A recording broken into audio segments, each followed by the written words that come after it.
매일 성경과 함께하는 오늘의 큐티 시간입니다. 7월 4일 오늘의 말씀은 시편 4편 1절에서 8절입니다.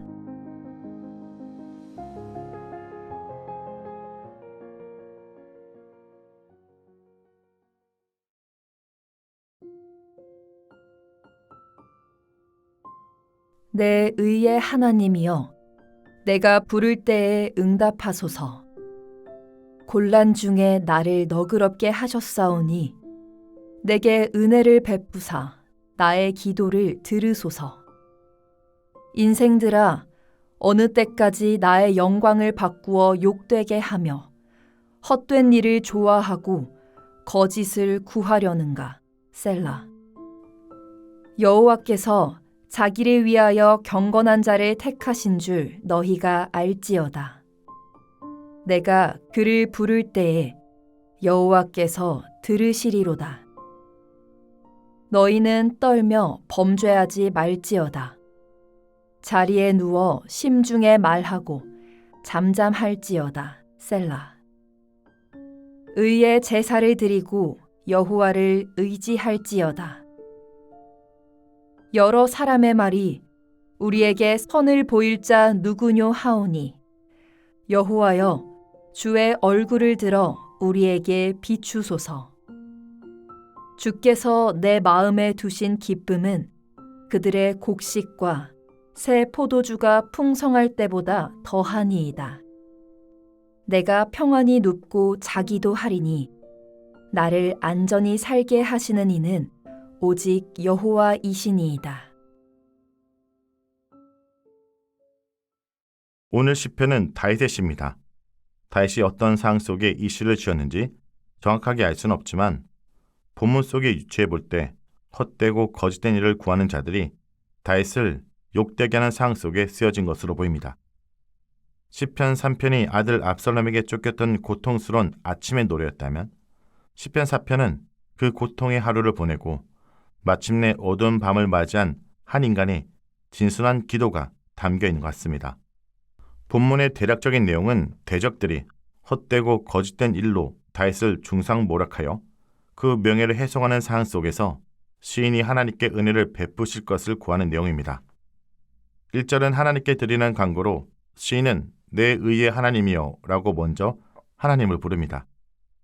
이 표현은 법정을 배경으로 하여 하나님이 의로운 재판장이심을 암시합니다. 시인은 자신의 무죄함을 알고 이를 밝혀서 자신의 죄 없음을 선언하실 때 의로운 재판장이신 하나님을 부르는 것입니다.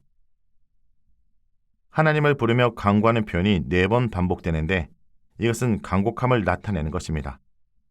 간구의 내용을 요약하면 기도를 들으시고 은혜를 베풀어 구원하여 주소서입니다. 곤란 중에 너그럽게 하신다는 것은 구원에 대한 은혜로서 곤란으로 번역된 단어는 공간이 협착하여 숨이 막히는 압박 상태를 뜻하며 너그럽게 하셨다라는 단어는 공간을 넓혀 해방을 주셨다는 의미로 즉 환경의 압박 속에 숨 쉴 공간을 열어주시는 하나님의 구원의 사역을 확신하고 구하는 것입니다. 성도 여러분, 사방이 깡 막힌 듯한 영적 고립과 압박감은 성도의 삶에 어느 날 갑자기 찾아올 때가 있습니다. 세상이 평판을 깎아내리고 억울한 누명을 씌울 때 인간적인 변명으로 그 환경을 모면하려고 하지 말아야 됩니다. 오히려 오직 언약에 신실한 하나님만이 숨막히는 현실 속에 우리를 넓은 곳으로 인도하실 것을 기억해야 됩니다. 2절에서 5절은 거짓에 가는 자들에게 주는 책망과 권고입니다.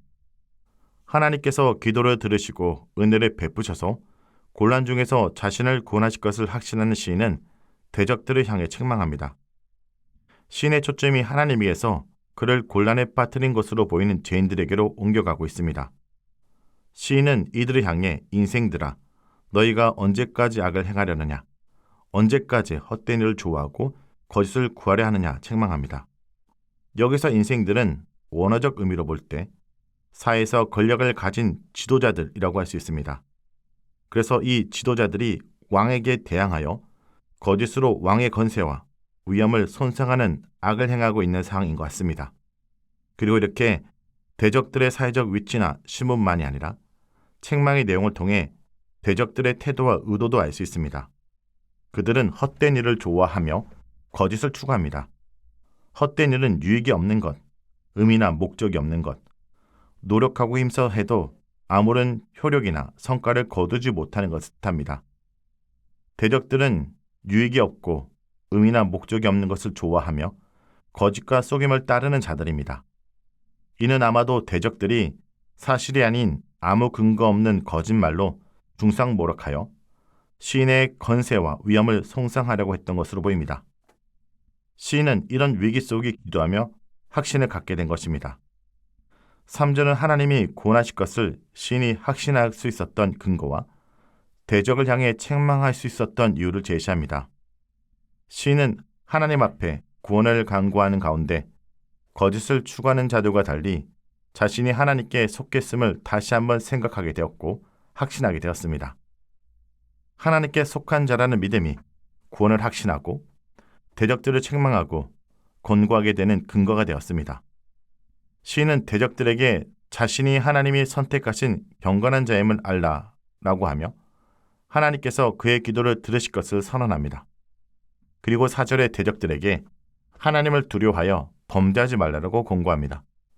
떨며 범죄하지 말라 해서 떨다라는 것은 하나님의 징계에 대한 두려움을 떠는 것을 말합니다. 그래서 하나님을 두려워하고 범죄하지 말라는 겉면으로 볼 수 있습니다. 그러나 또 한편으로 히브리어 라가즈는 분노하다는 뜻으로 분노해서 범죄하지 말라라는 해석도 가능합니다.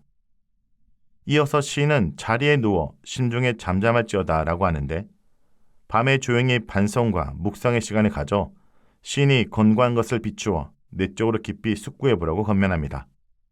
시인은 이제 더 적극적으로 권면합니다. 5절에 의의 제사를 드리고 여호와를 의지하라고 권면합니다. 의의 제사는 제사법에 따라 바르게 드려질 뿐 아니라 올바른 마음 태도와 삶으로 드리는 제사를 말합니다. 올바른 마음과 삶으로 드리는 의의 제사는 오직 여호와를 의지하는 것에서 나옵니다. 시인은 사실이 아닌 헛된 것을 추구하고 전혀 근거 없는 거짓으로 중상모략을 깨하는 자들에게 그들의 삶에서 180도 전환하라고 말합니다. 거짓을 싫어하는 여호와께 나와 그를 신뢰하며 그가 받으실 수 있는 의의 제사를 드리라 말합니다. 이것이 은총의 길이요 기쁨을 누리는 길입니다. 이런 권면은 시인을 대적하는 자들이 하나님을 모르는 이방인이라기보다는 믿음의 공동체 안에 있는 자들임을 보여줍니다. 헛되고 거짓된 것을 통하여 무엇인가를 이루려고 하는 자들에게 시인은 이런 노력 자체가 헛된 것이므로 여호와를 의지하라고 말합니다. 이어서 6절에서 8절은 하나님을 향한 간구와 신뢰입니다. 6절에 여러 사람이 누구를 말하는지 분명하진 않습니다. 시인을 대적하는 자들로 보기도 하고 다른 사람들로도 보기도 합니다. 이들이 누구인지 알 수 없으나 아마도 많은 사람들이 어려움에 처해 있고 그 가운데 누군가 어려움을 해결해 주기를 바랬던 사항으로 보입니다. 시인은 선을 베풀 자가 오직 여호와 한 분임을 확신하고 여호와께 은혜와 은총을 베풀어 달라고 간구합니다. 시인은 주께서 은총을 베푸실 때 누리는 기쁨도 체험해 보았고 추수 때 곡식과 새 포도주가 풍성할 때의 기쁨도 체험해 보았습니다. 시인은 이 두 기쁨을 비교하면서 주께서 은총을 베푸실 때의 기쁨이 추수 때 곡식과 새 포도주가 풍성할 때의 기쁨보다 훨씬 더 크다 고백합니다. 이 두 기쁨을 비교하는 것은 하나님께서 은총을 베풀어 주기를 간청하기 위함입니다. 주님이 주시는 기쁨은 세상이 주는 그 어떤 기쁨도 능가하므로 우리에게 은혜를 베풀어 그러한 기쁨으로 충만하게 해달라는 간구를 담고 있습니다. 뿐만 아니라 거짓된 일로 모함을 당하는 상황이지만 모든 일을 해결해 주시고 평안을 주시는 분은 오직 여호와이시므로 시인은 염려 없이 잠을 잘 수 있다 말합니다. 시인은 인간의 삶에서 가장 큰 기쁨과 환경을 뛰어넘는 평안과 안전이 오직 여호와께 온다고 선언합니다. 성도 여러분, 오늘 이 시편 말씀을 통해 우리는 무엇을 묵상하고 적용할 수 있을까요? 첫째, 고난 중에 우리는 기도하기를 선택해야 됩니다. 숨조차 쉴 수 없을 정도로 고난에 처했을 때 시인은 기도를 통해 믿음의 시야를 확보했습니다.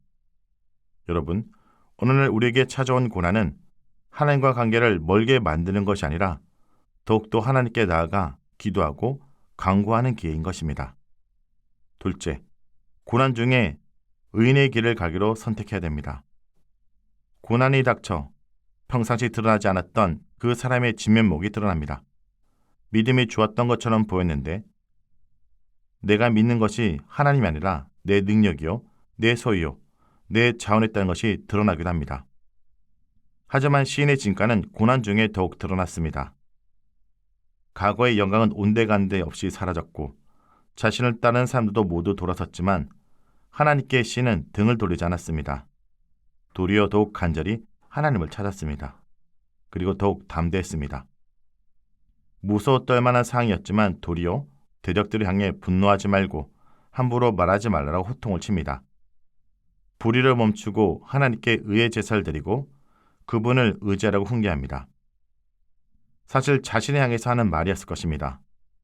대적들도 하나님을 아는 무리였지만 그들은 하나님을 없는 분으로 취급했습니다. 하지만 시인은 다 잃어도 하나님만큼은 잃지 않기 위해 의의 길로 가기로 선택합니다. 그러므로 우리에게 고난이 닥칠 때 오히려 그것은 주님 앞에 믿음으로 바로 설 수 있는 기회인 것입니다. 세 번째, 고난 중에 기뻐하기로 선택해야 됩니다. 여러분, 현실은 바뀌지 않지만 다윗은 절박한 상황 속에도 자신을 은혜로 호위하신 하나님을 신뢰하며 기쁨과 평화를 누렸습니다. 숨통을 조여오는 공경 속에 있습니까? 삶의 의욕이 없고 불안과 염려에 잠 못 이루고 있습니까?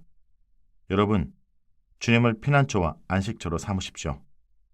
오히려 고난 중에 우리는 기뻐하고 평화를 누리는 주의 백성이라는 것을 잊지 않길 기도합니다. 말씀을 놓고 기도하겠습니다. 주님, 고난 중에 낙심하는 대신 기도로 선택하는 성도가 되기 원합니다. 현실의 압박이 아무리 거슬지라도 우리의 기도를 들으시고 은혜를 베푸신 하나님을 기억하며 고난을 하나님과 더욱 깊어지는 기회로 삼게 하여 주옵소서. 믿음의 시야를 넓혀주시고 환경에 매이지 않게 주님을 신뢰하게 하여 주옵소서. 환경을 뛰어넘어 고난 중에도 기뻐하고 평화를 누리기를 선택하게 하여 주옵소서. 세상은 곡식과 새 포도주가 풍성할 때 기뻐하지만 주님이 저희들 마음에 부어주시는 신령한 기쁨은 세상의 그 어떤 풍요함보다 비교할 수 없을 만큼 금을 고백합니다. 현실은 여전히 그대로이고 사방은 어두운 밤일지라도 주께서 우리를 안전하게 지켜줄 것을 믿기에 오늘도 두려움 없이 자고 깨는 평화를 누리게 하여 주옵소서. 주님, 오늘도 고난 가운데 주를 찬양하고 기뻐하며 의의 길로 가길 소망합니다. 우리를 인도하여 주옵소서. 예수 그리스도의 이름으로 기도합니다. 아멘.